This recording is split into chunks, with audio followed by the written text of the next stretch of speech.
Welcome back to another episode. I'm going to show you how to dominate your market today. This applies to every single business out there. My name is Steven. I'm co-owner of Business Growth Engine. We help other veterans scale, automate, and market their business. And today we want to show you how to dominate your market. It doesn't matter what industry you're in. This applies to every single industry. You're going to be able to dominate it. You're going to be able to run your competition out of town or buy them out by the time you're done. We're going to break it down for you today, and that's how we're going to dominate in 2025. So let's go ahead and dive into it. The first thing you want to do is that if you haven't already, like and subscribe to our channel so you can get more information about this on how to dominate and how to automate and scale your business today. But the first thing you're going to want to do is you're going to want to find your competition. So regardless of what industry you're in, there's competition in your area. You want to find competition within the 30-mile radius. Find who your competition is. You need to research them. You ever heard of that saying, you keep your friends close but your enemies closer? Keep your enemies really close. Understand who they are, what they do, and why they do what they do. Because a lot of them are going to have a lot of flaws that you can find and you can exploit in order to dominate your market. This isn't the 1800s anymore where you could trade services for other services. You need to dominate, and business is ruthless. You need to be able to take out your competition so you can make more money, create more freedom for you and your family. So the first thing you want to do is you want to find that competition. Understand who they are. Understand what they like. Just like with your target audience, you're going to learn everything you possibly can about your competition. Where they get their leads, how they get their leads, what do they say when they do their sales. All that information in order to create your plan of attack. And then what you're going to do is you want to research their price point. Research what they're doing. Let's say that they're selling something for $1,000 and that's going over really great in the community. You need to understand why it's going over great in the community. Is it because the sales they're having? Like what is it, the stuff that they're doing that's making that so effective? Understand that price point to where you can recite it in your head without even thinking about it. If you're able to understand that price point, understand what it is and how it's effective, then the next step that you're going to be able to do is you're going to offer stack your competition and dominate them. And I'm going to show you that in just a second. So then make sure that you've researched the price point, because if you research the price point, you're going to understand what they're offering, why they're offering it at that. And it's also going to tell you a lot about the market. You're going to be able to understand what it takes to be successful.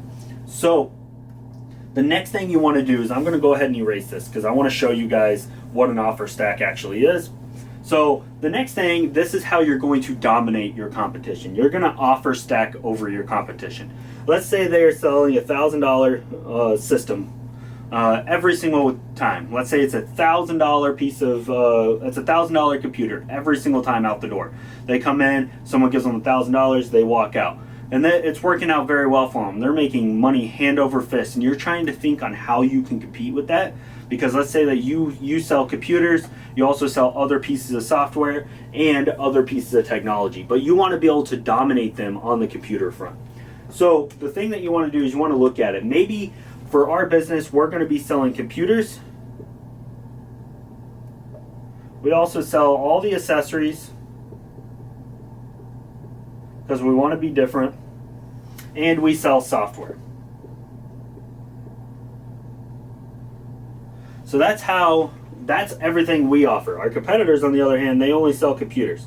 They don't care about the other stuff. They found out that the computers are making the money, so they're going to double down on that. So what you want to do is you want to look at it and say, hey, the price point for the market is $1,000. So if they're selling this computer for $1,000 and people are buying it, what can we do to provide more value for that $1,000 to where people are going to come buy our stuff over their stuff? And then what's going to happen is, I'll show you in a second how they're going to respond. So the thing that you can do is, let's say our $1,000 price point, we're going to do our computer. We're going to give them our computer because that's what our competitors are doing. But what we're also going to do is we're going to give them the software to use on their computer. This is also called bundling services together.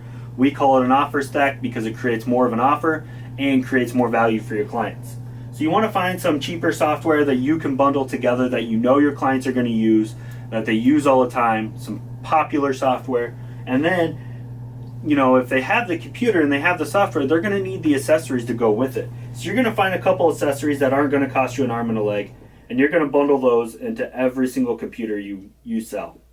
So now, when you are advertising your $1,000 price point, you could say, hey, our computer is $1,000. Our software is normally $150, and our accessories are normally $150. So if you purchase ours, you're getting everything for $1,000, and you're saving $300 by purchasing everything from us.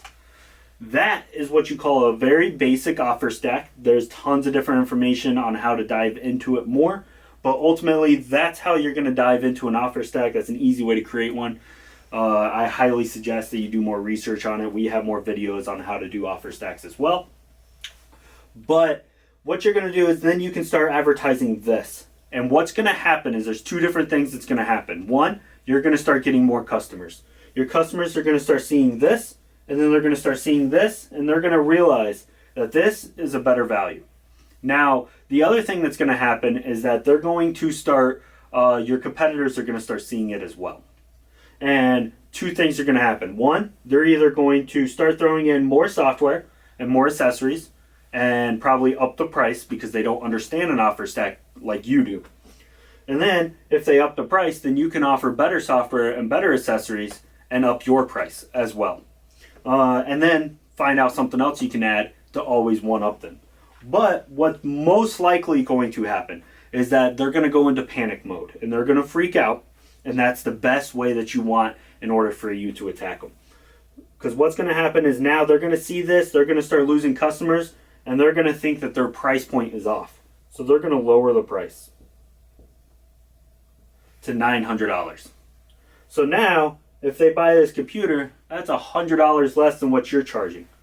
But what they don't understand is you're also giving this stuff away for free. So you're still at a better value.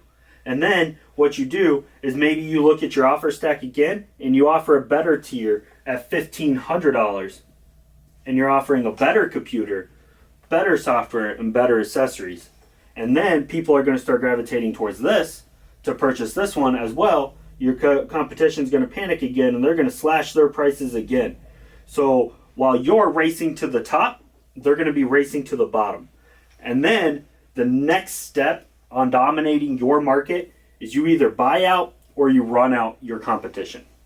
Because that's the only way you're going to be successful, is if you're able to 100% dominate your market.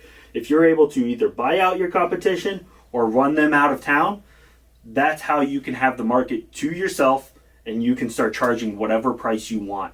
We're not saying you go in there and you charge $1 million, but you continue to provide value, more value than what you're spending and what your customers are spending. That's how you're going to create the value. So if you're able to create that and start dominating your market, your competition is going to start lowering their prices, and then eventually they're going to either give you the option to buy them out or run them out. And that's where you can choose. And that's how you know, once they start dropping their price, that's how you know that you're able to start dominating your market. So apply these principles, find your competition, research their price point, create an offer that can dominate what they are not able to do, and then watch them surrender and either buy them out or run them out. That's how you're going to be successful with dominating your market in 2025.